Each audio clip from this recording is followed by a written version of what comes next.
네, 안녕하세요. 교재는 28페이지를 펴놓으시고요. 28페이지 예제 11번을 보세요. 어제 풀었던 문제인데 거기서부터 해가지고 1장을 마무리 짓고요. 첫 시간에 두 번째 시간부터는 2장을 나갈 거예요. 2장을. 그래서 어제 우리가 배웠던 거 잠깐 얘기해 보면요. 우리 어제 회계원리 첫 시간이었는데 어떤 얘기했냐면은 그 회계원리라는 과목이 어떤 과목이냐 이제 이런 얘기 좀 했죠. 그래서 크게 두 가지가 장부를 기록하는 방법을 배우고요. 우리가 재무제표라는 걸 작성하는 걸 배우는데 일단 우리가 지금 처음 배우는 건 장부 기록하는 방법 배우죠 지금. 근데 장부 기록하는 방법은 크게 두 가지가 복식부기 원리, 그다음에 단식부기 이렇게 있다고 그랬죠 어제. 근데 우리가 배우는 거는 복식부기를 배워요. 단식부기가 아니라. 그래서 복식부기를 하는 이유는 복식부기가 체계적인 기록 방법이기 때문에 그래요. 검증 기능이 있으니까. 그래서 우리는 복식부기로 하고 있고 복식부기가 될 수 있는 배경이 있었죠. 복식부기가 될 수 있는 배경이 그게 뭐냐면 모든 거래가 차변만 건드리는 게 아니라 대변도 건드리더라는 얘기예요. 모든 거래가 양쪽을 동시에 건드리더라. 그래서 거래가 이중성이 있다고 하기 때문에 거래 이중성. 그래서 복식부기 원리를 하는 거예요. 그래서 항상 우리는 기록을 차변에도 기록하고 대변에도 기록하고 그 금액이 같기 때문에 아무리 많은 거래를 기록해도 양쪽은 같은 거다 이런 거예요. 그래서 그 원리를 이해하시는 게 이 복식부기 원리에서 핵심이고 제일 중요한 거예요. 그래서 회계학 공부할 때 그걸 잘해야지만 잘할 수 있고 어제 배운 것 중에 뭘 잘해야 되냐면은 그 왼쪽에 기록하는 거하고 오른쪽에 기록하는 거 있죠? 뭐 자산의 증가에서 거래 파료소 그게 머릿속에서 기계적으로 다 돼야 돼요. 자동적으로. 이걸 외우려고 하지 마시고 항상 왼쪽에 적는 게 뭐라고요? 자산하고 비용. 오른쪽에 적는 게 부채 자본 수익. 이것만 기억하시면 그 원래 기록하기로 한 쪽에 있는 것들을 증가했을 때 그쪽에 적어야 되고요. 감소할 때 반대쪽이고요. 증가할 때 그쪽이고 감소할 때 반대쪽이고. 이해 다 되죠? 그러면 그렇게 기록하는 거예요. 28페이지 그 예제 11번 보시면 우리가 어제 분계는 다 해봤죠 우리? 분계는 다 해봤고요. 전기는 집에 가서 다 해보시라고 그랬어요. 그래서 29페이지 하단부터 다음 페이지까지 전기가 다 돼 있잖아요. 확인하셨고 제가 오늘 칠판에 와가지고 미리 좀 적어놨어요. 여기 보시면 뭐 적어놨죠 제가. 근데 제가 지금 여기 칠판에 적은 거 이거요. 뭐 적어놓은 겁니까 이거 어제 배운 것 중에. 이걸 우리가 어제 뭐라고 불렀어요? 응? 원장이라고 부르죠 원장. 원장이고요. 원장은 어느 회사든지 다 있어요. 가보시면. 근데 이걸 다른 말로 뭐라고 한다 했어요 어제? 총계정 원장이라고 한다 해서 총계정 원장이라고 부르는 이유는 왜 그런다 그랬습니까? 이 회사가 사용하고 있는 모든 계정 과목이 다 들어가 있기 때문에 총계정 원장이다 이렇게 불러요. 그렇죠? 잘 알아두시고 그 다음에요. 이 총계정 원장을 어느 회사를 가보시든지 이 총계정 원장에 보시면 모든 계정 과목이 다 들어가 있는데 이 모든 계정 과목을 크게 두 가지로 쪼갤 수가 있거든요. 크게 두 가지로 쪼갤 수가 있는데 어떻게 쪼갤 수 있는 거예요? 대차대조표와 관련된 계정과 손익계산서와 관련된 계정 이게 크게 두 가지로 쪼개져. 어느 회사든 장부 기록을 해보면 대차대조표와 관련된 계정, 손익계산서와 관련된 계정 이렇게 쪼개져요. 대차대조표와 관련된 계정은 뭐가 있다고요? 자산, 부채, 자본이 있고요. 손익계산서와 관련된 계정은 수익, 비용이 있다 이렇게 돼 있고 그 잔액이 남는 원칙이 자산은 어느 쪽에 잔액이 남는다고요? 왼쪽에 잔액이 남아요. 왼쪽에. 부채 자본은 오른쪽에 남아요. 수익이 오른쪽, 비용이 왼쪽이다. 이렇게 돼 있죠. 그렇죠? 그래서 어느 회사든지 다 이렇게 되는 거니까 잘 이해하세요. 이렇게. 그래서 크게 두 가지로 나뉘고 이렇게 잔액이 남았는데 이렇게 기록한 게 언제부터 언제까지 기록한 거예요? 1월 1일서부터 12월 31일까지 기록했다는 건 아시겠어요? 근데 우리가 이렇게 요 사이 기간을 이 회계 기간인데 요 사이 기간 어제 뭐라고 그랬냐면 기중이라고 불렀던 것도 기억나시죠? 기중. 그래서 우리가 기중에 뭐 한 거냐면 거래가 발생했을 때 장부에 기록한 거잖아요, 이게.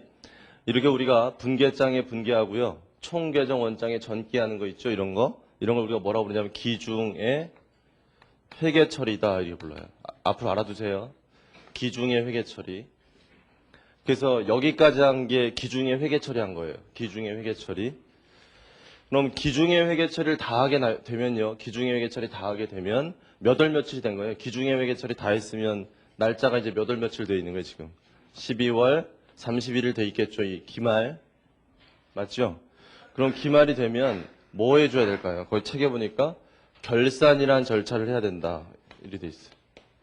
기말에. 책이 어디 나오냐면은, 책에 28페이지 보실까요? 28페이지. 28페이지 보시면 거기 결산이라는 얘기가 나와요. 어제 밑줄 쳤던 거. 결산이라는 거 다시 한 번만 읽어보면 이와 같이 일정 시점에서 장부를 마감해서 자산부채 자본의 상태를 조사하고 발생한 수익과 비용을 비교해서 순손익을 정확하게 파악하는 절차를 뭐라고요?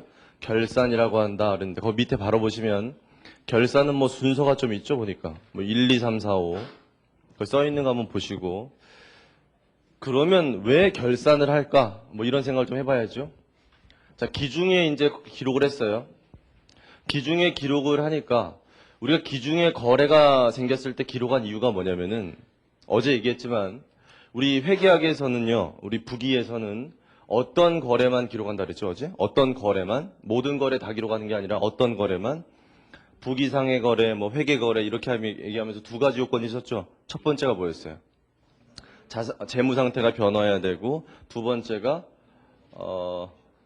화폐 금액으로 측정할 수 있어야 된다. 뭐 이런 얘기 했었잖아요, 어제. 근데 그 두 가지 요건을 절대로 이제 외울 필요가 없어요. 여러분 이제 분계라는 걸 알았잖아요.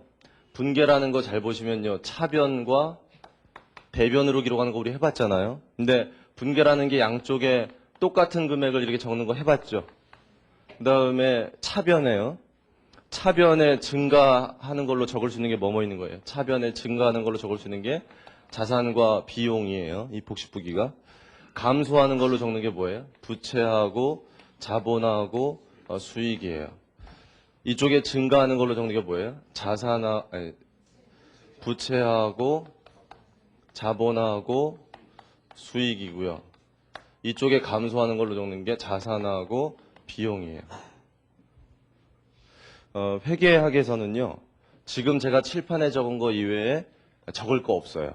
이게 다예요. 이게 다. 그러니까 우리가 장부에 기록할 때는 이거밖에 적을 게 없는 거예요. 그럼 어제 우리가 부기상의 거래라는 게 당연한 게 이게 제가 화살 표시해가지고 이게 뭐예요 이게 왔다 갔다 한다는 게 재무 상태가 변한다는 거 아니에요 그 거래 때문에. 그러니까 재무 상태가 변하지 않으면 기록할 건 없는 거죠 우리 회계학에서는. 재무 상태가 변하지 않으면 기록할 게 없는 거예요. 그리고 화폐 금액을 알지 못하면 기록할 수가 없잖아요. 회계학에서 다 화폐 금액으로 하는데. 그래서 어제 적어드렸던 요건이 너무나 당연해요. 그래서 이걸 이해했으면 외우지 마세요. 그냥 이 분계만 할 줄 알면 당연히 재무 상태가 변해야 되고 화폐 금액 알아야 기록하는 거구나. 우리가 장부 기록하는 게 분계장에 먼저 분계하고 그다음 뭐 하죠? 총계정원장에 전기했잖아요. 그러니까 이걸 해야 되잖아요. 이거를. 이해하시겠죠? 무슨 말인지? 그러니까 우리가 1년 동안 기중에 재무 상태에 변화가 있을 때 기록한 거라는 거 아시겠죠? 그러면 1년 동안 기록했기 때문에 재무 상태가 이렇게 변했잖아요. 이렇게. 자산, 부채, 자본, 수익, 비용 이렇게 변한 게 나와 있죠. 이렇게. 그럼 이걸 기초로 해서 뭔가를 해줘야 되는데 뭘 할 거냐면 어제 우리가 장부 기록하는 목적 중에 아주 중요한 목적 중에 하나가 무슨 목적이 있다고요? 보고 목적이 있다는 거 기억나세요? 보고 목적? 뭐 그 회사에 대해서 알고 싶어 하는 사람들이 있다면서요. 그 회사 알고 싶어 하는 사람. 그 회사에 대해서 알고 싶어 하는 사람들한테 뭘 해줘야 돼요? 알고 싶어 하는 거를 알려줘야 되죠. 그게 회계라고 했잖아요. 그러니까 그 알고 싶어 하는 사람들이 뭘 알고 싶어 하는지를 좀 알아야 되는데 대부분의 사람들이 그 회사의 특정 시점의 재무 상태하고 일정 기간의 경영 성과를 알고 싶어 해요. 근데 우리가 재무 상태를 알려주려면 대차대조표라는 거를 만들어야 된다는 거 어제 잠깐 배웠고요. 경영 성과를 보여주려면 손익계산서를 만들어야 된다는 거 잠깐 배웠거든요. 그럼 결과적으로 이런 기록을 한 걸 바탕으로 해서 뭘 만들어줘야 된다?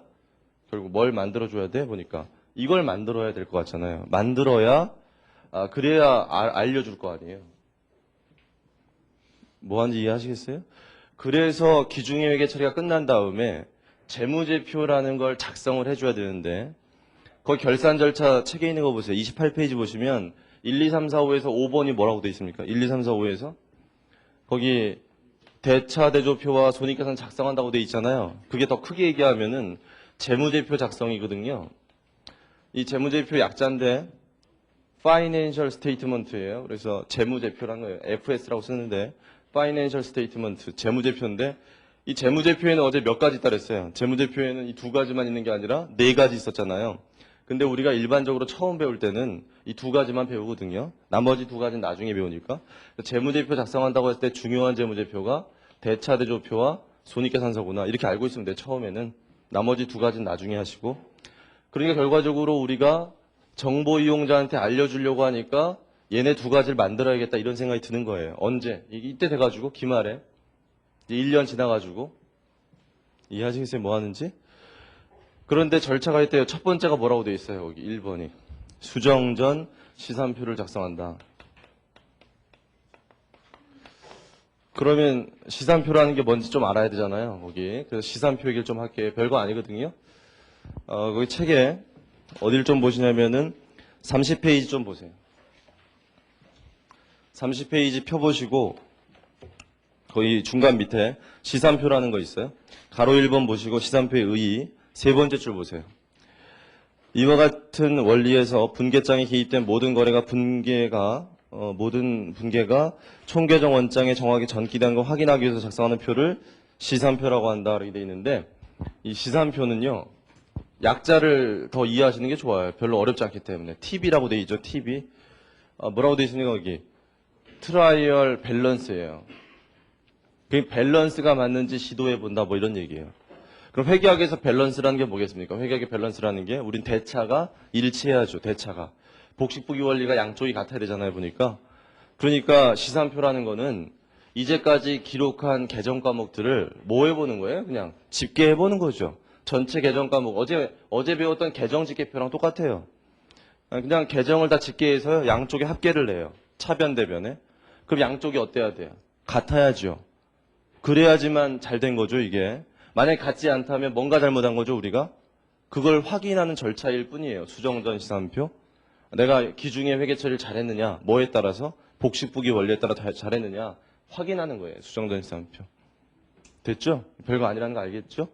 그 다음에 2번, 3번이 뭐라고 돼 있습니까? 거기 책에 보세요. 2번, 3번이 2번이 기말 수정 분계라고 써 있어요. 보시고 3번이 수정 후 시산표다 이렇게 돼 있어요. 책에 보세요.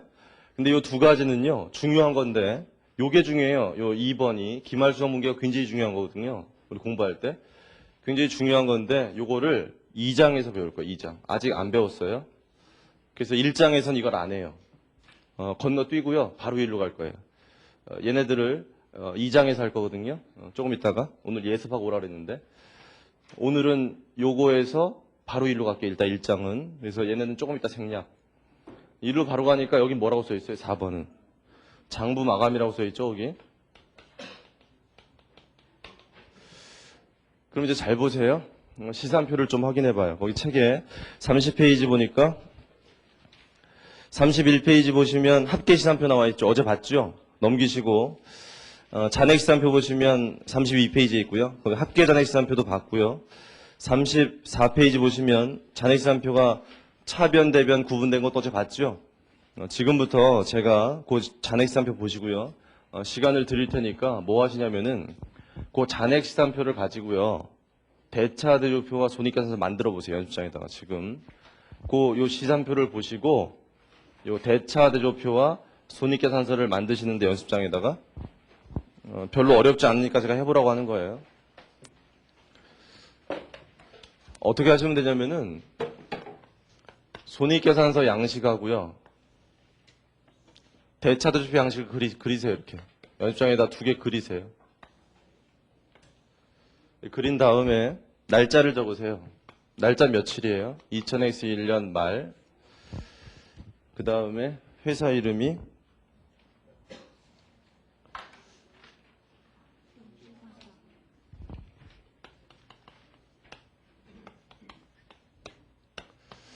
여러분 어제 이 얘기 제가 안 한 것 같은데 이 대차대조표와 손익계산서 만드실 때요. 요 세 가지는 꼭 적어야 돼요. 이거 적어버릇하세요. 이걸 안 적으면 틀려요. 왜냐면은 일단 요 제목을 안 적으면 아는 사람은 알겠지만 이게 무슨 표지는 알아야 될 거 아니에요. 그러니까 이름을 붙여줘야겠죠. 대차대조표라고. 그 다음에 회사 이름 안 적으면 이것도 되게 심각해요. 회사 이름 안 적으면 이게 자산과 부채와 자본인 건 알겠는데 누구 건지 모르잖아요. 누구 건지. 날짜를 안 적으면요. 이게 언제 건지 모르잖아요. 예, 안 되는 거예요. 그래서 반드시 적어야 돼, 이거. 시험 문제 풀 때 꼭 그렇게 하세요. 그 다음에 손익계산서도 이거 꼭 적어야 돼, 이 세 가지. 그렇게 하시고 연습할 때 처음에. 그러면 어떻게 하면 되냐면요. 거기 시산표에 보면 뭐가 있어요. 시산표에. 지금 보니까. 시산표에 뭐뭐 들어가 있어요. 여기 자산도 있고 비용도 있고 부채, 자본, 수익 다 있잖아요. 그럼 어떻게 하면 되겠습니까? 이거를. 어떻게 하면 되겠어요? 자산은 이쪽에, 자산 여기다 갖다 줬고요. 부채 여기다 갖다 줬고요. 자본 여기다. 여기 뭐 적으면 돼요? 수익과 비용 갖다 적으면 되겠죠? 해보세요, 이렇게. 갖다 옮겨 적으면 돼요. 그 금액 다 나와 있으니까 옮겨 적기만 해보세요.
뭐 거의 다 하셨을 것 같은데 합계도 내보세요. 합계. 양쪽에 다 적으셨으면 합계 금액이 얼마인지 양쪽 합계 금액 내보세요.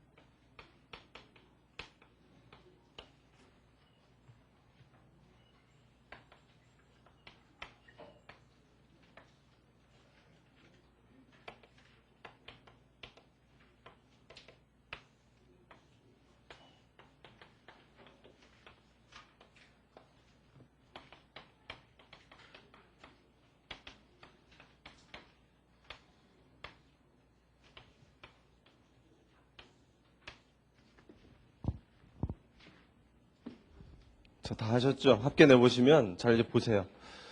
여러분들이 분명히 시산표를 보셨을 텐데 시산표는 양쪽 합계가 어땠어요? 거기 보시면 양쪽 합계가 같죠? 차변 합계와 대변 합계가. 그럼 우리가 지금 그거 갖고 뭐 했냐면은 그 합계가 같은 거 가지고 자산은 이쪽에 적었고요. 부채하고 자본은 이쪽에 적었고 그다음에 수익은 이쪽에 적었고 비용은 이쪽에 적었죠. 이렇게. 그렇게 하고 나서 합계를 냈잖아. 이쪽 합계 내니까 이거 나왔죠. 1697. 이쪽 합계 내보시면 165만 원이에요.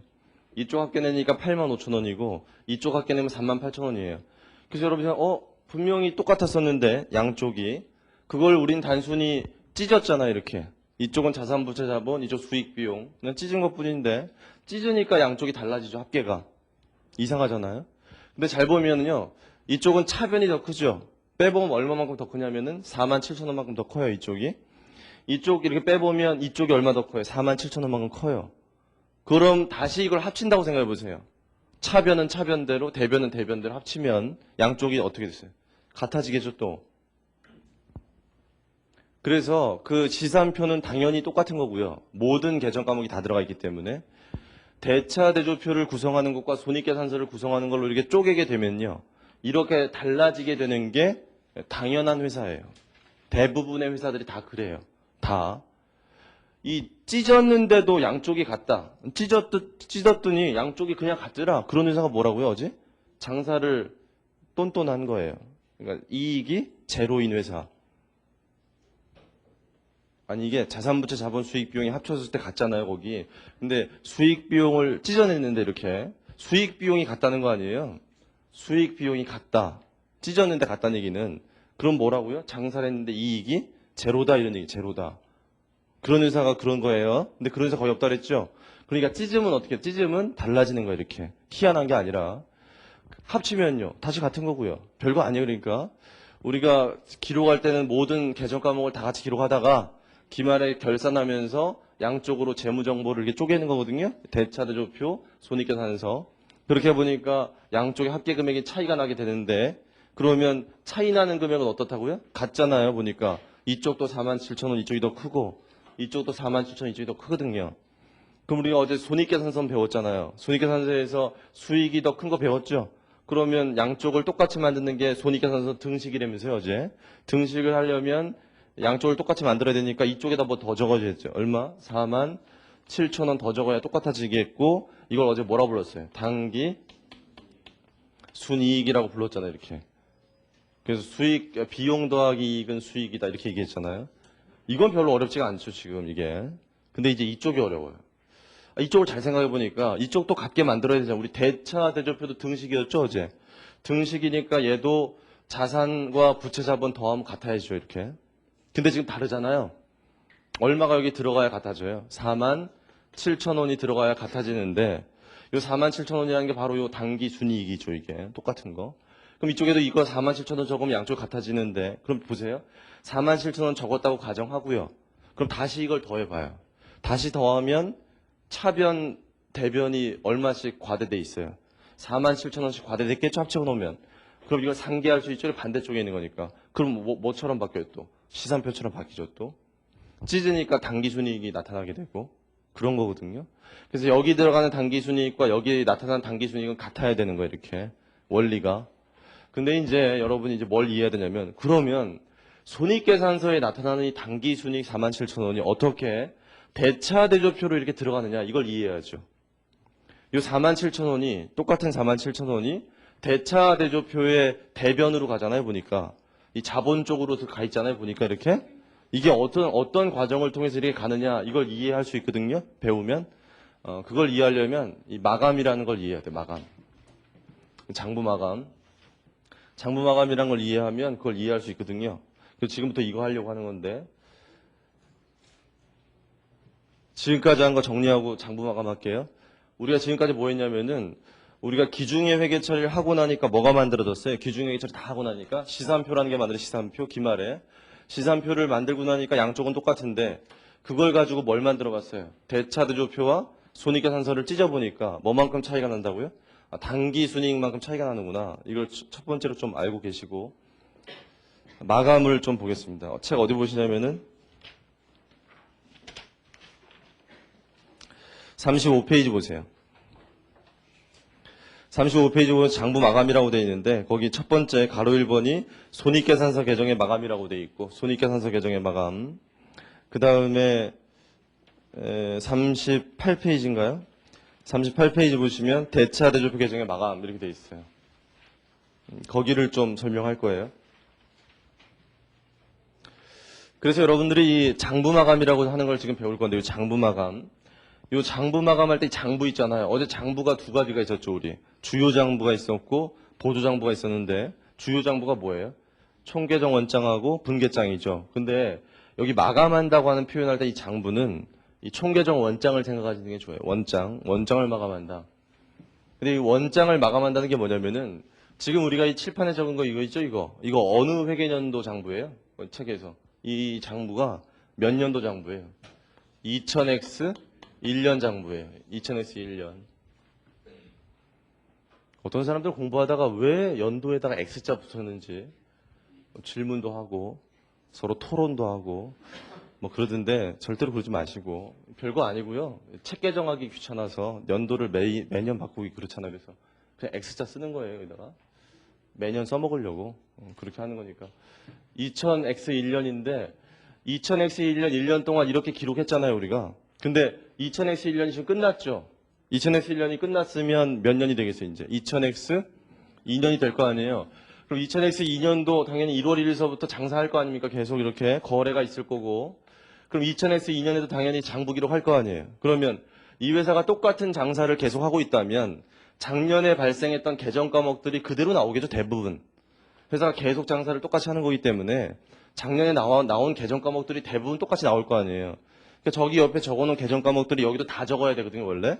근데 제가 좁으니까 지금 하나씩만 적었어요. 자산, 부채, 자본, 수익, 비용 하나씩만 적어서 저기서.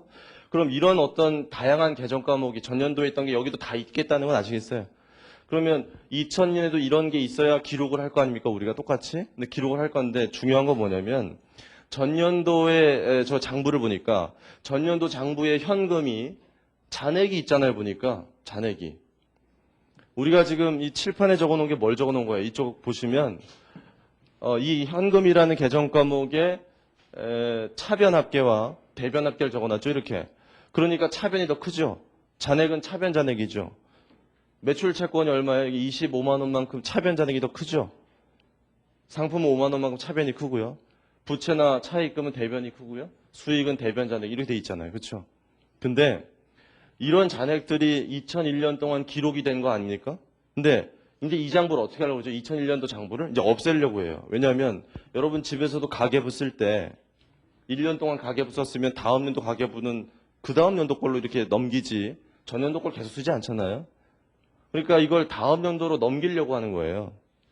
그랬을 때 문제가 뭐냐면 그러면 현금이라고 하는 계정 과목에 잔액이 있잖아요. 매출 채권도 잔액이 있고요. 이 잔액을 다음 연도로 넘길 거냐 이런 얘기예요. 여기 지금 현금이 얼마 잔액이 빼보시면 134만 7천 원이잖아요. 그 134만 7천 원이라는 현금 잔액을 여기 2000X 2년 초인데 지금 2000X 2년 초 여기 기초에다가 134만 7천 원 쓰고 출발할 거냐 이런 얘기예요. 매입 채무라는 게 있는데 매입 채무가 전년도 말에 얼마죠? 잔액 보니까 15만 원 대변 잔액이죠. 그 얘기는 기말 현재 거래처한테 뭐 할 돈이 있다는 거죠. 매입 채무가 기말에 15만 원 있다는 얘기는 거래처한테 갚을 돈이 있다, 줄 돈이 있다, 얼마만큼, 15만 원만큼. 그게 다음 날 된 거죠. 다음 날, 내일, 다음 날 됐다고 없어지는 겁니까? 15만 원이 계속 있어야 되겠다는 생각이 좀 들죠? 생각해 보시면. 현금이 전년도에 134만 7천 원 있었다는 얘기는 기말에 금고 열어보면 돈이 이만큼 있었다는 얘기거든요. 그게 다음 날 되면 없어져요? 아니죠. 이렇게 그대로 있는 거 맞는 거 같죠? 자본금이 저기 얼마예요? 자본금이 대변 잔액이 120이죠. 120인데 그 120이 다음 날 되면 없어져요? 아니죠. 그대로 있어야 될 것 같죠. 생각을 좀 해보세요. 우리 기록하는 건데 지금. 그 다음에 상품 매출 이익을 보세요. 상품 매출 이익이 수익인데 저기 보니까 얼마예요? 8만 원이죠. 대변 잔액이. 8만 원인데 2002년에 이제 여기다 8만 원 적을 거냐 이런 얘기예요. 적고 출발할 거냐. 급여라는 비용인데 저기 얼마예요? 급여가 2만 원이죠. 2만 원 여기다 적고 출발할 거냐. 이것 좀 고민하는 거예요 지금. 장부 마감이라는 게. 그러니까 장부 마감이 뭐냐면 전년도 장부를 없애고요. 이제 올해 장부로 이제 출발하려는 거예요 이게. 올해 장부로 출발하려고 하는데 1월 1일 날 전년도의 잔액들을 이렇게 넘겨받을 것이냐 이 얘기죠. 그럼 잘 생각해 보시면 대차 대조표 계정 과목들이랑 손익계산서 계정 과목이 달라요 성격이. 대차 대조표의 계정 과목들은 뭐를 나타내는 거라고요? 재무 상태 특정 시점에 이 재무 상태를 나타내는 것들인데 재무 상태라는 건 다음 날이 된다고 사라지는 게 아니거든요. 다음 날이 된다고 이어지는 거지. 어제 현금이 오늘 사라지는 거 아니잖아요? 어제 채무가 오늘 사라지는 거 아니죠? 돈 갚기 전까지? 출자자가 낸 자본금이 갑자기 사라지는 거 아니죠? 그러니까 전년도에 남았던 기말 잔액이 다음 연도 기초 잔액이 돼야 되겠다라는 어떤 생각이 좀 들죠? 반면에 이쪽 보세요. 이 손익계산서의 계정 과목들은 뭐를 나타내는 거냐면 경영 성과를 나타내요. 이 경영 성과라는 건 일정 기간 동안의 성과인데 이 8만 원이라고 하는 건 어떤 금액이에요? 2001년도에 장사해서 번 이익이죠. 2만 원이라는 급여는 몇 년도에 종업원한테 월급 준 거예요? 2001년에 월급 준 거지 2002년에 월급 준 게 아니에요, 절대로. 그러면 손익계산서에 있는 금액들은 다들 그 회계년도의 성과인데 그거를 다음 연도에다 넘길 것이냐? 다음 연도 우리 2001년 1월 1일 시작하자마자 우리 8만 원 이익 났다. 일단 상품 매출익 전년도 거. 그렇게 얘기할 수 있는 거냐고요. 종업원한테 월급도 한 번도 안 줬겠죠. 지금 2002년에 1월 1일이니까. 근데 월급 2만 원 줬다. 이렇게 얘기할 수 없겠죠, 이게. 2002년은 새로 출발해야 될 거 아니에요. 그 회계년도의 성과를 또 측정해야 되니까. 손익계산서 계정 과목의 성격상 얘네들은 절대로 전년도 잔액이 넘어오지 않아요. 기초에는 무조건 제로에서 출발해야 돼요. 이 손익계산서가 다 그래요. 여기 속하는 계정 과목들이. 그걸 반드시 이해해야 돼요. 그래서 그 책에 이제 읽어보면 밑줄 치면 35페이지. 가로 1번 보세요. 손익계산서 계정의 마감. 첫 번째 줄에 밑줄 치세요. 수익 계정과 비용 계정은 단기의 경영 성과를 나타내주는 것이므로 다음 기의 경영 활동에 영향을 미쳐서는 안 된다. 거기다 밑줄 치시고요. 따라서 수익 비용 계정은 한 회계 기간이 끝나면 잔액을 제로로 만들어서 다음 기의 경영 활동에 따른 기록은 제로에서 출발하도록 해야 된다. 거기까지 밑줄 치면은 결국 손익계산서와 관련된 계정은 어떻게 하라는 거예요? 전년도의 잔액을 이쪽으로 넘기지 말고 전년도는 전년도로 끝내고 올해는 얼마에서 제로에서 출발해라 이거죠. 됐나요? 반면에 조금 있다가 대차 대조표 계정의 마감을 볼 건데 얘네들의 마감은 전년도의 잔액을 어떻게 하겠습니까? 넘겨받겠죠. 그걸 우리가 뭐라고 부르냐면 회계학에서 2월 한다. 2월. 그래서 차기 2월 한다 이렇게 얘기해요. 차기라는 게 어제 배웠죠? 내년 차기로 2월 한다. 이렇게. 이해하시겠어요? 차기 2월. 그래서 아주 중요한 차이예요. 손익계산서 계정 과목은 전년도에서 넘어오는 거 아니다. 대차대조표 계정 과목들은 잔액이 전년도에서 넘어온다.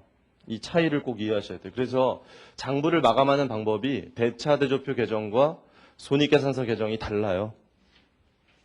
이거를 이해하시면 이걸 이해할 수가 있어요. 이 금액이 어떻게 일로 가는지. 해볼게요, 잘. 그럼 먼저 뭐부터 해볼 거냐면 얘부터 해볼게요. 손익계산서 계정의 마감. 손익계산서 계정의 마감을 하려고 하니까 이거 지울게요. 이 결산 절차 이제 알겠죠? 우리가 1장에서 배운 건 얘 배웠고 얘 배우고 얘 배우는 거예요, 지금. 지울게요.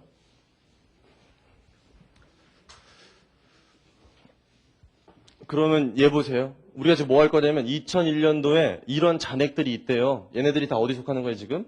손익계산서에 속하는 것들이에요, 이것들이. 근데 8만 원, 5천 원의 잔액이 있잖아요. 근데 이 잔액을 다음 년도로 넘길 거예요, 안 넘길 거예요? 안 넘길 거예요. 그냥 없애야 돼요, 없애야 돼요. 그럼 이 마감을 시킨다는 얘기는 회계학에서는요, 이 계정 과목을 없앤다는 얘기는 이 계정 과목 잔액을 얼마로 만드는 걸 말하냐면 제로로 만드는 걸 없앤다고 그래요.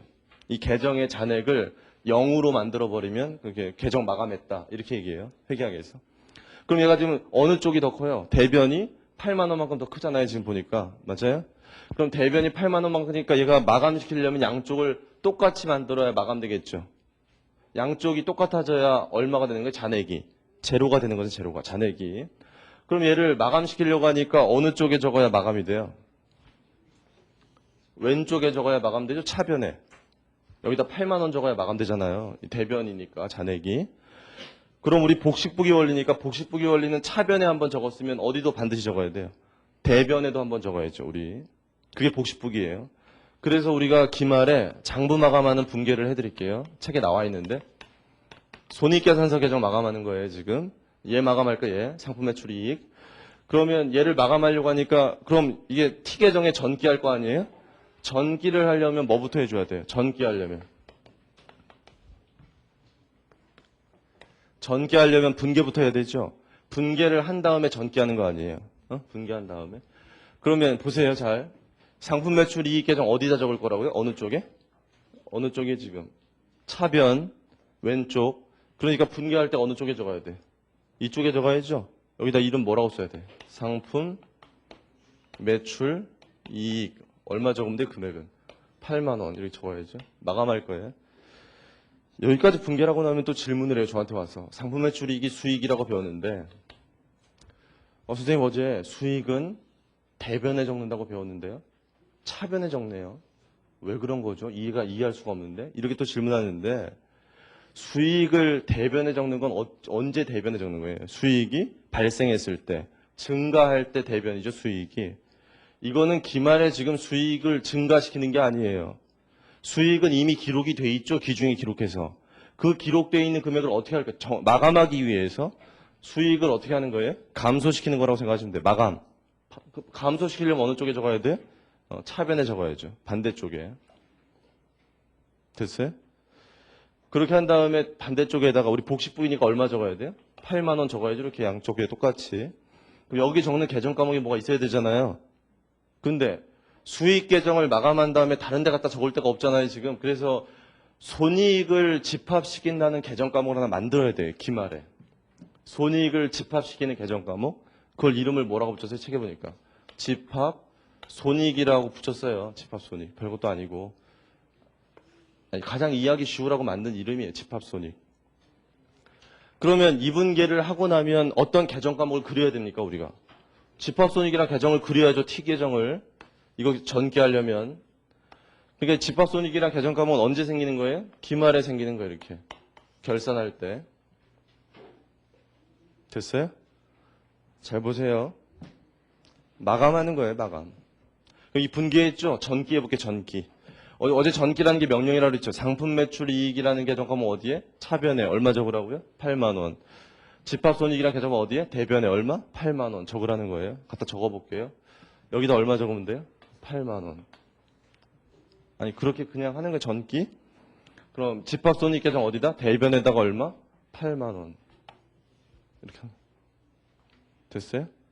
전기에서의 전기. 그러면 얘도 마감해야죠. 이제 또 얘도. 그럼 얘 마감하려면 어떻게 마감해야 돼? 또 이쪽에 적어야죠. 이해가 안 돼서 그런 표정을. 이해되죠? 얘 마감하려고 하니까 어느 쪽에 적어줘야 잔액이 제로가 돼요. 잔액이. 이쪽에 적어줘야죠. 5,000원. 아니 이 회계하게 이 T계정 마감한다는 게 그 계정 과목이 이 1년 동안 기록했잖아요. 그러면 이제 다음 년도 장부로 갈 건데 여기다 잔액을 이렇게 두고 갈 수 없잖아요. 깨끗하게 정리하고 가야 될 거 아니에요. 이걸 금액을.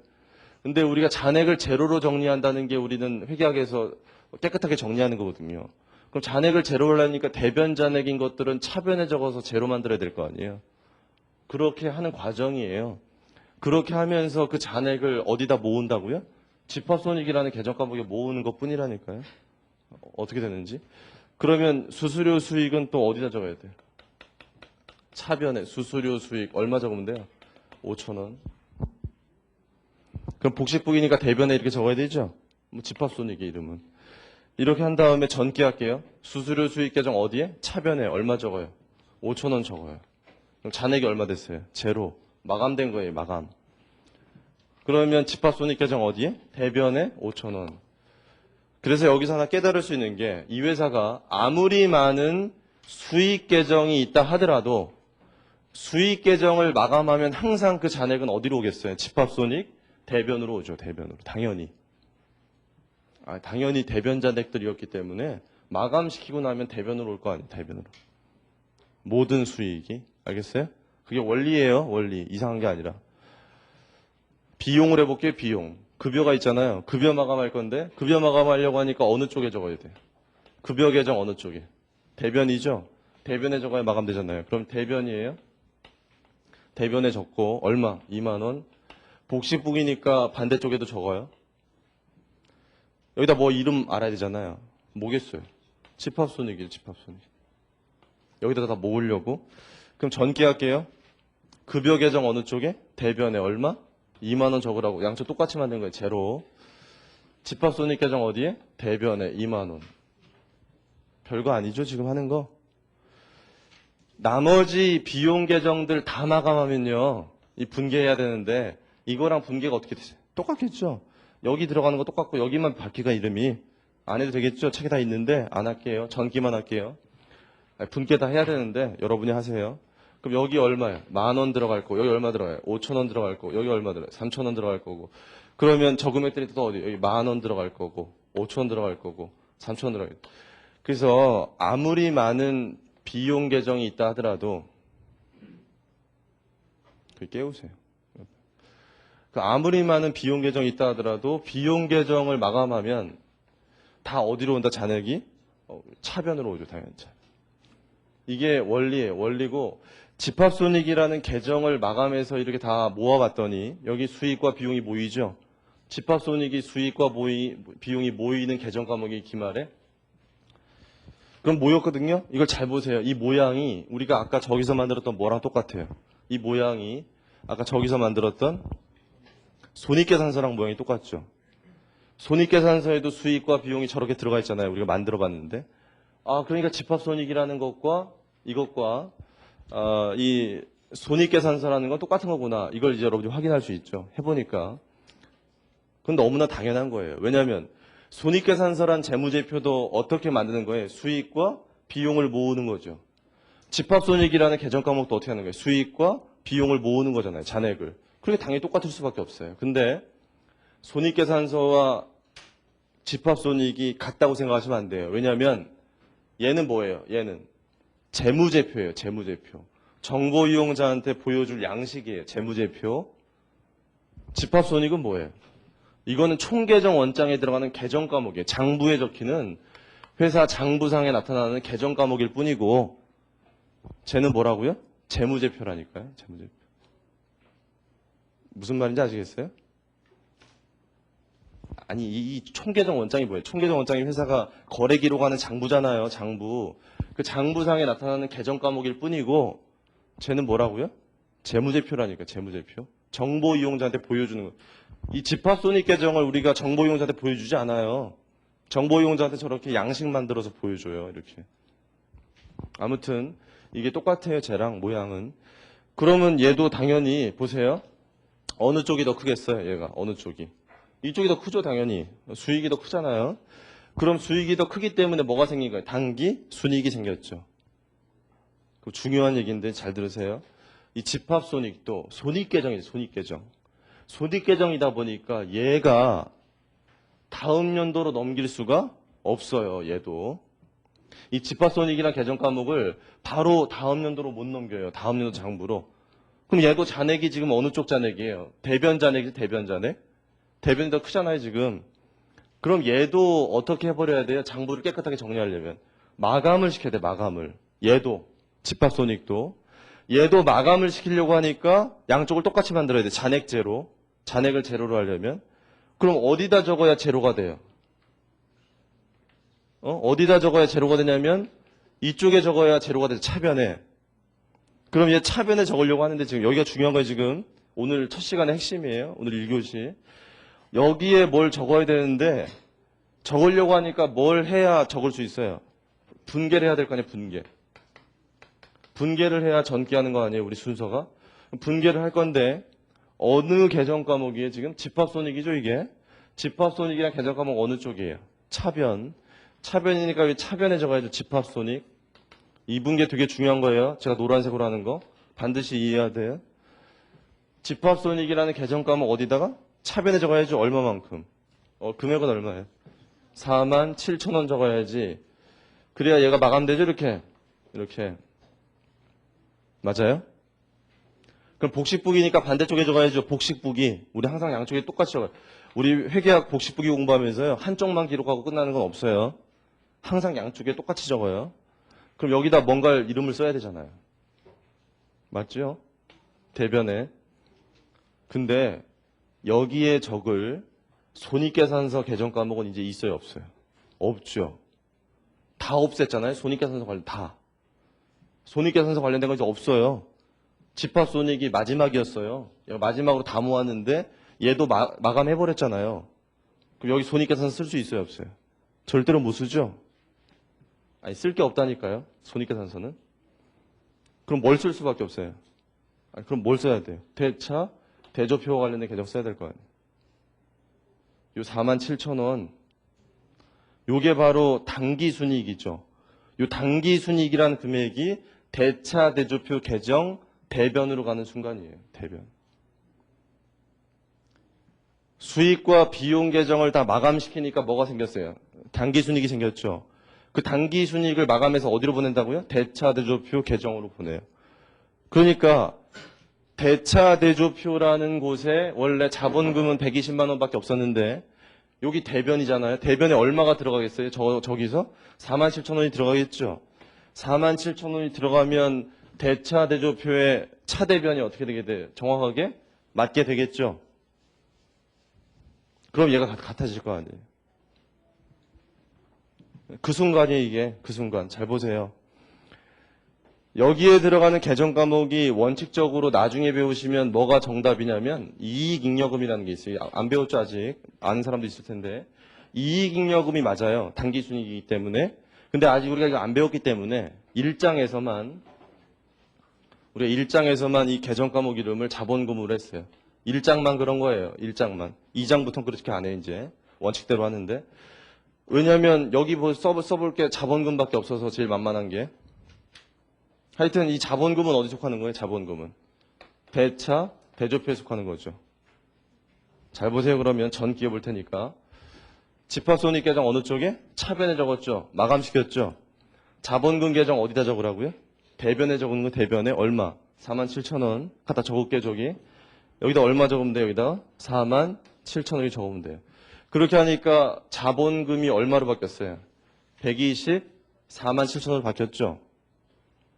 이게 원칙적으로는 자본금이 아니에요. 이익잉여금이니까 조금 이따 2장 할 때 얘기하고 지금은 이걸로 해요 일단. 그럼 제가 저렇게 바뀌었 잔액이 그러면 여기에 자본금을 적을 때 이걸로 적으면 안 되죠. 잔액이 바뀌었잖아요 저기. 얼마로 적어야 돼? 124만 7천원 적어야 돼요. 이렇게. 그러니까 양쪽이 어때요? 같아졌잖아요. 이거예요 원리가. 아니 우리가 아까 이 마감이라는 걸 배우기 전에는 시산표를 찢으면 당기순이익이 달라지는 걸 느꼈잖아요. 그냥 아 그렇게 되는구나 그냥 이렇게. 근데 마감이라는 절차를 해보니까 손익계산서에서 발생하는 당기순이익만큼의 금액이 정확하게 어디로 가게 돼 있어요. 대차대조표에 대변으로 가게 돼 있다니까요. 마감을 하면. 그러니까 양쪽을 같아지게 만들어요. 잘 이해하세요. 오늘 첫 시간에 한 것 중에 가장 중요한 거예요. 1장에서 가장 중요한 내용이니까 잘 이해하시고 요걸 제대로 이해하려면 이 마감을 해봐야 돼요. 이거 만들어 보시고 마감해서 마지막으로 일로 보내는 걸 해봐야 돼요. 대변으로 이렇게 연습을. 됐죠? 넘어가요. 지금까지 뭐 했냐면 35페이지, 36페이지, 37페이지까지 했어요. 복습하실 때 보시고 38페이지 보세요. 38페이지 보니까 뭐 나와요? 거기는 저게 나오죠. 그 대차 대조표 계정의 마감. 대차 대조표 계정들은 마감을 할 때 손익계산서 계정 마감했던 거랑 좀 달라요. 손익계산서 계정은 지금 어떻게 했어요 우리가? 다 집합손익으로 보냈죠 이렇게. 마감시키면서 이렇게. 맞죠? 얘네들 보세요. 대차 대조표 계정들 보니까 잔액들이 남았죠. 그러면 대차 대조표 계정 현금도 마감을 시킨다는 얘기는 양쪽을 똑같이 만드는 똑같아요. 양쪽 똑같이 만든다는 얘기는 잔액을 얼마로? 제로로 만드는 거예요. 그건 똑같은데 얘는 뭐 집합손익이라는 걸로 보내고 이러지 않아요. 얘는 이 잔액을 어디로 보내면 되죠? 다음 연도 기초금액으로 보내면 돼요. 다음 연도로 이 기초금액 넘겨야 되기 때문에 여기다 뭐라고 쓰냐면 다음 연도로 넘긴다고 차액이 2월이라고 써서 134만 7천원만큼 적으면 양쪽이 같아지는 거 알겠어요? 차기 2월. 그럼 대변에 적었죠? 이거 대변에. 그럼 다음에는 어디다 적어야 돼요? 차변에 적어야죠. 복식부이니까. 우리가 대변에 적었으니까 그 다음에 어디 적어야 돼? 차변에 적어야 돼. 차변에. 보세요. 여기다가는 전기 2월이라고 써요. 이게 마감하는 거예요. 그러니까 자산 계정들을 마감하면 이 자산 계정들을 마감시키면 모든 자산 계정들은 다 그 잔액이 어디로 넘어가겠습니까? 다. 요 대변의 차기 2월, 대변의 차기 2월, 대변의 차기 2월이겠죠, 이게? 다음 연도에 어디에? 차변의 차기 2월이죠. 그러니까 전기 2월. 그러니까 이 자산 계정들의 잔액은 다음 연도 어디로? 차변으로 가죠. 차변으로. 이해되세요? 부채를 해봐요. 부채를 해보니까 매입 채무가 대변 잔액이죠. 이렇게 마감시킨다는 건 똑같이 만드는 거거든요. 제로. 그럼 이쪽에다 적어야죠. 15만 원이라고. 이름 뭐라고 써야 돼요? 여기다. 차기 2월. 책 보세요. 다 나와 있으니까. 차기 2월 하셨으면 다음 연도에는 어디다 적어야 돼요? 차변입니까? 대변에 적어요. 대변에. 대변에 뭐라고요? 전기 2월. 이렇게 하는 거예요. 자본금 해볼게요. 자본금 해보니까 얘가 마감시키려니까 또 어디예요? 대변이 더 크죠? 대변이 더 크니까 대변에 마감시키려면 이쪽에 적어야죠. 차기 2월. 얼마 쓰면 돼? 124만 7천 원 써야 돼. 이거까지 들어갔으니까. 그럼 다음 연도로 넘기면 여기에 들어가겠죠? 대변에. 전기 2월. 124만 7천 원. 이렇게 하는 거예요. 그러니까 장부를 마감하고 나면요. 다음 연도 기초가 되면 손익계산서 개정 과목 잔액은 얼마가 되겠어요? 다 제로죠. 다 제로. 다 제로고 기초에는 제로로 출발하는 거고 대차대조표 개정 과목들은 금액이 얼마고요? 전년도 기말 금액이 그대로 넘어와요. 이렇게. 거기서 또 기록을 하기 시작하는 거예요. 이렇게. 1년 지나고 나면 똑같은 짓 또 해주고요. 매년 이 짓을 반복해요. 1년마다. 아시겠어요? 넘어가요. 책에 39페이지하고 39페이지 보시면 39페이지 거기에 마감돼 있죠. 대체부 개정 마감돼 있는데 거기는 잘 보시면 차기 2월 시킨 다음 바로 밑에 전기 2월 했죠. 차기 2월 한다 바로 밑에 전기 2월. 그거는 다음 연도 장부에 갖다 적는 걸 표시해 준 거예요. 거기다가 원래 다음 연도 장부를 이렇게 적어야 되는데 그럴 공간이 없으니까 전년도 장부를 마감하고 다음 연도 장부 기초에 적었다. 그걸 표시한 거예요. 책에. 그렇게 이해하시면 돼요. 넘어갈게요. 40페이지 보시면 대차대조표 손익계산서 만들어져 있으니까 한번 확인하시고 만든 거랑 똑같은지 1장이 끝났어요. 그래서 1장이 다 끝나가지고 우리가 1년 동안의 거래 기록을 한번 해봤는데 1장에서 마감하면서 여러분 중요한 게 두 가지 기억하셔야 되는데 첫 번째는 시산표라는 걸 만들어 보고 나서 찢어보니까 대차대조표와 손익계산서가 만들어졌죠. 근데 뭐만큼 차이가 난다고요? 단기순이익만큼 차이가 나는구나. 이걸 느끼셔야 되고 그 다음에 그 단기순이익이라는 게 대차대조표로 가잖아요. 이렇게 연결되는데 그게 뭘 이해해야 돼요? 보니까 마감이라는 걸 이해해야 되는데 마감이라는 건 손익계산서 개정 마감하고 대차대조표 개정 마감이 다르죠. 개념이. 손익계산서 개정 마감하기 위해서는 집합손익을 만들어서 거기다 다 모은 다음에 단기순이익이 생기면 그거마저 마감하고 그걸 대차대조표로 보내죠. 1장에서 자본금이라고 했는데 거기로 보내니까 양쪽이 같아졌죠. 그게 중요한 거예요. 대차대조표 개정들은 마감 어떻게 한다고요? 차기 2월. 다 했는데요. 30페이지 잠깐 보세요. 30페이지 맨 밑에 보시면 시산표라는 게 나와 있는데 밑에서 세 번째 줄 보세요. 시산표는 원장 전기의 정확성 여부를 알기 위한 수단이 되기 때문에 반드시 결산 시점에서만 작성하는 것이 아니라 필요에 따라서는 매일, 매주, 매월말 작성한다고 해서 매일에다가 일계표라고 하나 적어 놓으시고 매월에다가 월계표라고 적어 놓으세요. 그래서 실무적으로 우리가 이 시산표라는 개념이 뭘 맞춰보는 거예요. 차변, 대변이 똑같은지 한번 확인해보는 거기 때문에 그거를 일계표, 월계표에서 매일 하든지 달마다 하든지 뭐 그런다는 얘기예요. 여러분 우리가 지금 여기 칠판에서 같이 풀어온 이 예제는 1년 동안에 거래해봐야 몇 개 배웠어요? 1년 동안에 거래해봐야 뭐 한 10대 개밖에 안 나왔죠. 그 정도밖에 거래가 없다면 뭐 회계 경리과 직원 할만하죠. 뭐 장부 기록하는 거 한 뭐 하루 하고 뭐 뭐 좀 며칠 놀다가 또 한 번 하고 뭐 이러면 되니까 되게 쉬운데 실무적으로는 거래가 굉장히 많이 발생해요. 굉장히. 얼마나 많이 발생하는지 느껴보고 싶으면요. 은행에 가보시면 되는데 은행에 갔을 때 여러분이 뭐 합니까? 입금하거나 출금하시죠. 여러분들 가서. 그러면 입금하거나 출금하는 게 은행 입장에서는 뭐가 되는 거예요? 하나의 거래가 되죠. 현금이 들어오고 현금이 나가고 하기 때문에 재무 상태가 변하거든요. 그러니까 은행 입장에서는 그 입금 출금 거래 하나하나를 다 어떻게 장부에 기록해야 돼요. 그럼 얼마나 많은 거래가 있느냐? 그 텔러라고 하는데 그 여직원 앉아있는 여직원을 그 텔러가 하루 동안 하는 거래가 뭐 세봐야 알겠지만 많겠죠. 아주 건수가. 그 텔러가 여러 명 앉아있죠. 거기. 그 텔러만 있는 게 아니라 그 CD기 있죠. CD기. 그 자동 입출금기. 걔네가 하는 것도 거래거든요. 그럼 걔네가 하는 건 더 많죠. 그럼 걔네들도 야간에도 하고. 그거 다 거래거든요. 그럼 장부에 기록해야 되는데 걔네들이 그 기록할 때 다 우리가 배운 것처럼 수기로 한다. 차변, 대변. 그러면 여직원이 돈 받고 잠깐만요. 차변에 현금, 대변에 우리 쓰고 있어야 되잖아 이게. 그런 거 그렇게 하면 업무가 지금처럼 빠르게 안 되죠. 그래서 다 뭐가 돼 있냐면 전산화가 돼 있어요. 기업에서 수기로 장부 기록하는데 거의 없고 이제 다 전산 프로그램으로 다 작성돼 있기 때문에 은행 직원이 돈 받고서 이렇게 보면 모니터 보면서 뭐 이렇게 막 입력하잖아 이렇게. 거기 보면 프로그램이 다 돼 있어서 이게 입금이다 입금 치면은 알아서 입금의 회계 처리가 돼요. 차변의 현금, 대변에 이렇게 알아서 프로그램 상에서 그리고 그 금액이 그 계정 코드로 다 들어가요. 알아서 전기가 된다는 얘기가 알아서 그렇게 전산화돼 있기 때문에 뭐 빨리 되는 거죠 장부 기록이. 그래서 다 그렇게 전산화가 돼 있는데 여러분이 전산화돼 있는 환경을 이해했으면 야 우리가 못하러 그러면 이게 수기로 하지? 전산 프로그램 사용법을 배우면 되는 거 아니냐? 전산 프로그램이 다 해주니까 분계는 그렇게 생각할 텐데 그럼 절대로 안 돼. 왜냐면은 아무리 전산화가 돼 있다 하더라도 그 전산 프로그램을 작성하는 건 사람이 했고요.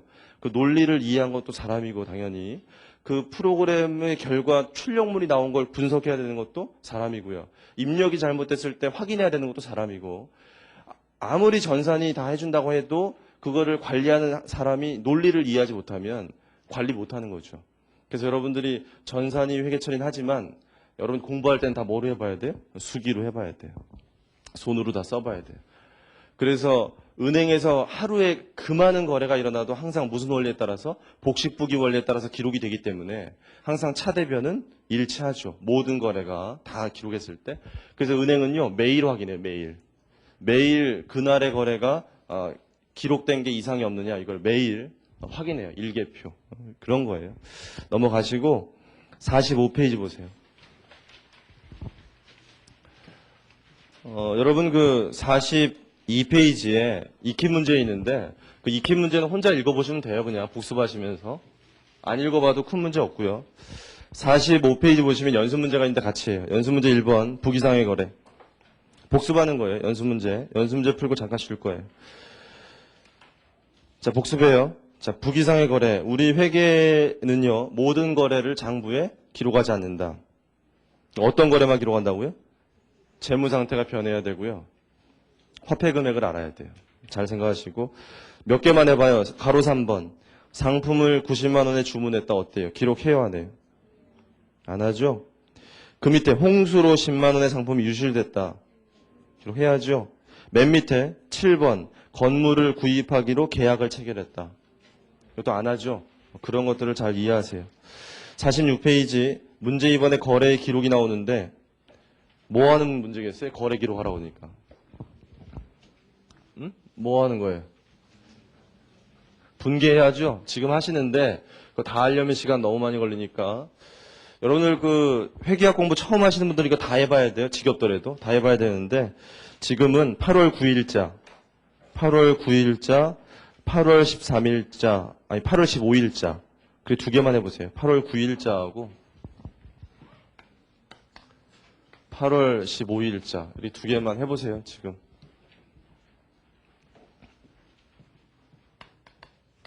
나머지도 하세요. 혼자서는.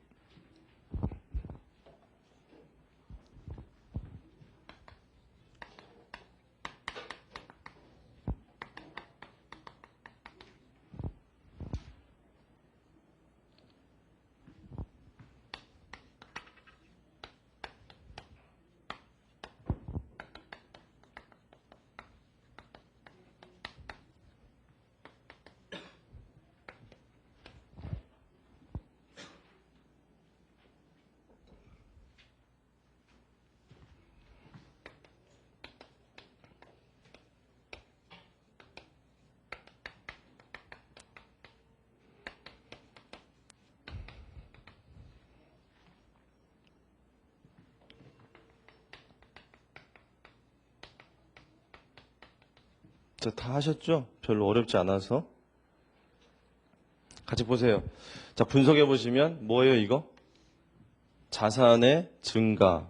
이게 뭐예요? 자산의 감소. 뭐예요? 수익의 발생.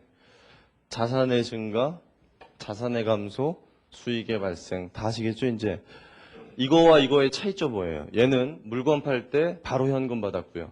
얘는요, 외상으로 판 게 차이점이고, 외상으로 팔았을 때 채권이 생겼는데 이 채권은 나중에 뭐 할 거예요?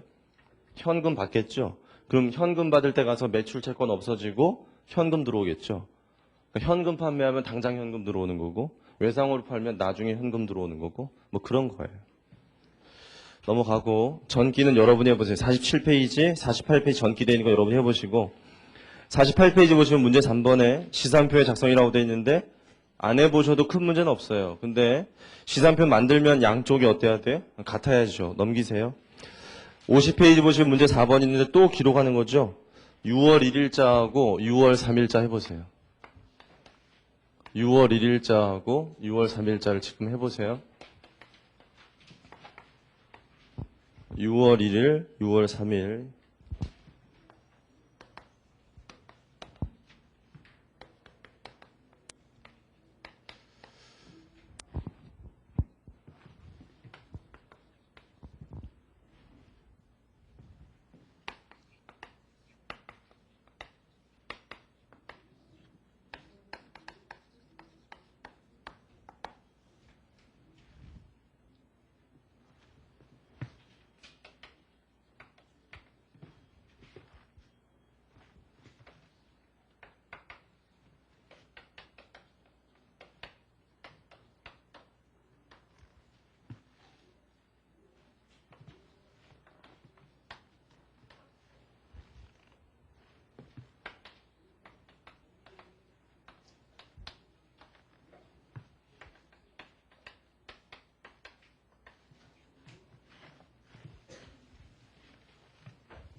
자, 같이 보세요. 보시면 첫 번째 이 거래는 6월 1일 날 출자자로부터 뭔가 받았는데 우리가 앞에서 배웠을 때는 현금을 받은 것밖에 안 배웠었죠.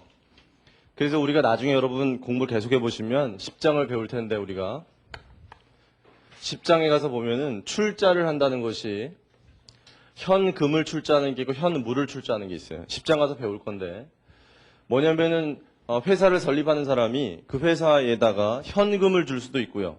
실물 자산을 줄 수도 있어요. 예를 들어서 저희 학원 건물 있잖아요. 이 건물이 예를 들어 5억짜리다 이렇게 생각해 보시고 그럼 회사 설립하면서 현금 5억 내는 거하고 이 건물을 그 회사한테 주는 거하고 뭐가 달라요?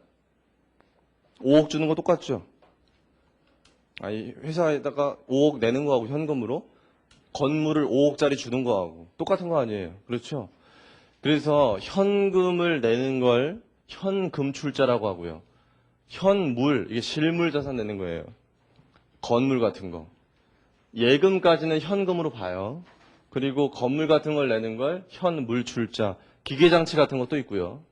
기계장치나 뭐 건물이나 이런 거를 회사 설립하는데 냈다 내가 내 거를 그게 현물 출자다 이렇게 얘기하는데 뭐 현금을 내든 이런 실물 자산을 내든 어차피 그 회사는 뭐가 증가하는 건 똑같아요.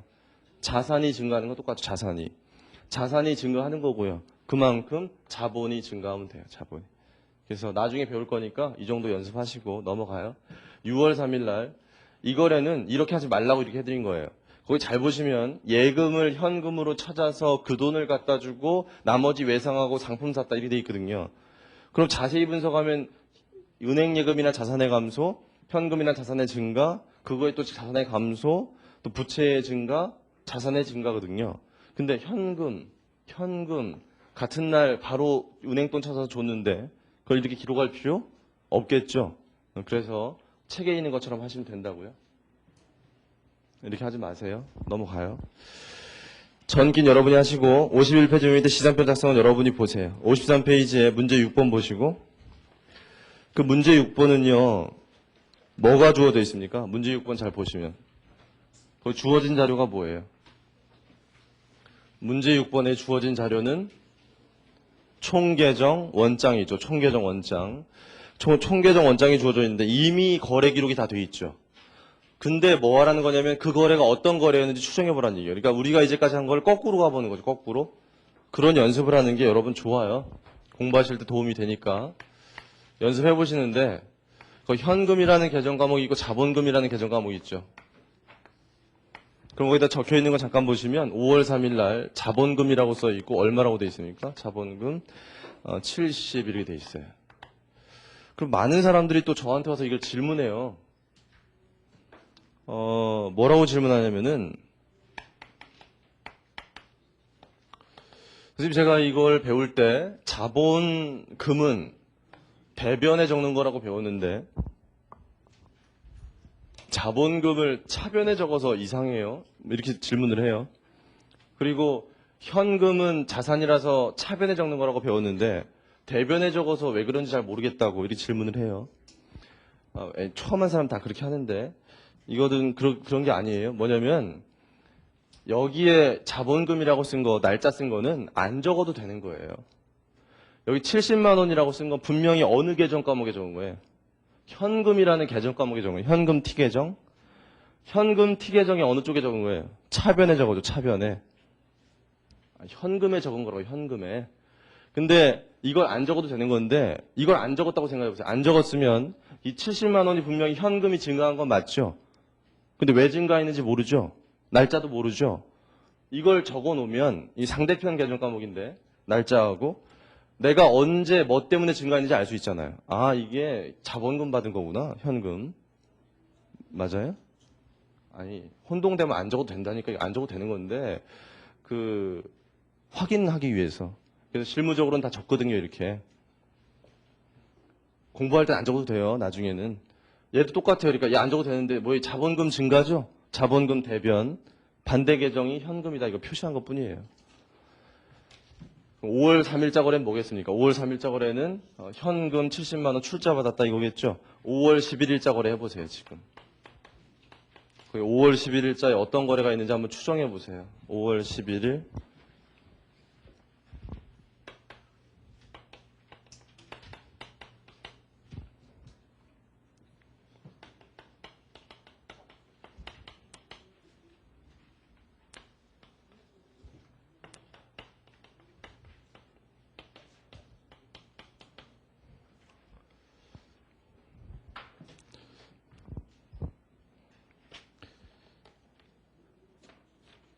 오 월 11일자 거래가 관련되는 계정 과목이 뭐뭐 있어요? 5월 11일자. 현금, 상품 매출 이익 있잖아요. 어느 쪽인지 다 기록하세요. 차변인지 대변인지. 기록하시고 금액 쓰세요. 그럼 끝나요. 분개가 되죠, 이렇게 하면. 그럼 거래가 뻔하잖아요. 11만 원짜리 상품을 14만 원에 현금으로 팔았다 이거죠. 연습해 보시고 넘어가요. 54페이지 문제 7번 보시면 잔액시산표라고 되어 있는데 잘못된 거 찾는 거예요. 맨 밑에 보시면 합계 금액이 어때요? 안 맞죠? 뭔가 잘못됐겠죠? 위로 가보니까 현금은 잘 되어 있는데 매출채권 대여금이 잘못되어 있죠? 걔네 자산인데 잘못되어 있죠? 어느 쪽으로 보는지 알죠? 상품, 건물 잘 되어 있죠? 매입 채무가 잘못되어 있죠? 부채인데 대변으로 가야죠. 차입금, 자본금 잘 돼 있고 상품 매출익, 수수료 수익 잘못돼 있죠. 옮기시고 맨 밑에 이자 비용이 잘못돼 있거든요. 걔네 집에 가서 바로 잡은 다음에 합계 내보시면 같다는 거 알 수 있을 거예요. 55페이지 문제 8번 보시면 결산의 절차라고 나와 있는데 총계정 원장 주어져 있고요. 거기 나와 있는 게요. 오늘 첫 시간에 제가 시작할 때 여기다 적어놓은 거라는 거 아시겠어요? 1년 동안에 거래 기록했을 때 이렇게 잔액들 차변합계와 대변합계 이렇게 적은 거랑 똑같죠, 거기? 그게 나와 있잖아요. 그게 나와 있고 다음 페이지에 뭐라고 돼 있어요? 요구사항 보니까 다음 페이지에 요구사항이 잔액시산표 작성해라. 이거 가지고 잔액시산표 작성해라. 장부 마감해라. 재무제표 만들어라. 그렇게 돼 있죠. 한마디로 얘기하면 뭡니까? 그래서 요구사항을 세 가지 한마디로 얘기하면 결산하시오예요. 결산하시오. 결산하시오인데 우리가 첫 시간에 다 해본 거잖아요, 오늘. 집에 가서 이 문제를 반드시 혼자 해보세요. 다 보지 말고. 이 문제를 했을 때 완벽하게 다 풀리면 1장은 잘했다 이렇게 하면 돼요. 이제 1장은 잘했고 2장으로 가야 되거든요. 잠시 쉬었다가 2장부터 하겠습니다.